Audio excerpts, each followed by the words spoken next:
பெரிய பெரிய குருசாமிமார்கள் எல்லாம் மிக அழகாக பாடி வைத்திருக்கின்றார்கள். துளசி மாலை. ஐயன் ஐயப்பனுடைய ஆலயத்துக்கு விரதம் மேற்கொள்கின்ற சாமிமார்கள் எல்லாரும் இந்த துளசி மாலையை அணிகின்றோம். இந்த துளசி மாலையை நான் முன்பே சொன்னது போல துளசி மாலையிலே பெருமாள் வீற்றிருக்கின்றார்.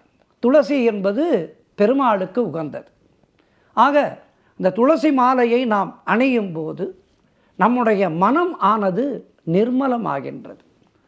மனதிலே தோன்றுகின்ற கசடுகள், காமம், குரோதம், லோபம், மதம், மாச்சரியம் போன்ற அழுக்குகளை அகற்றுகின்ற ஒரு அற்புதமான ஒரு நிவாரணை தான் துளசி மாலை.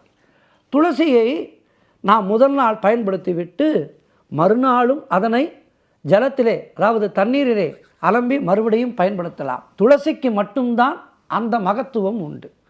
அப்படி நம்முடைய மனமானது கசடுகளாலே ஆகியிருக்கின்றது. இருந்த இடத்திலிருந்து எதையோ நினைக்கின்றது. அப்படிப்பட்ட கீழான நினைவுகளை எல்லாம் ஒதுக்கி தள்ளி தினம் தினம் நம்முடைய மனதை புனரமைக்கின்ற ஒரு அற்புதமான வேலையை துளசி மாலை செய்கின்றது.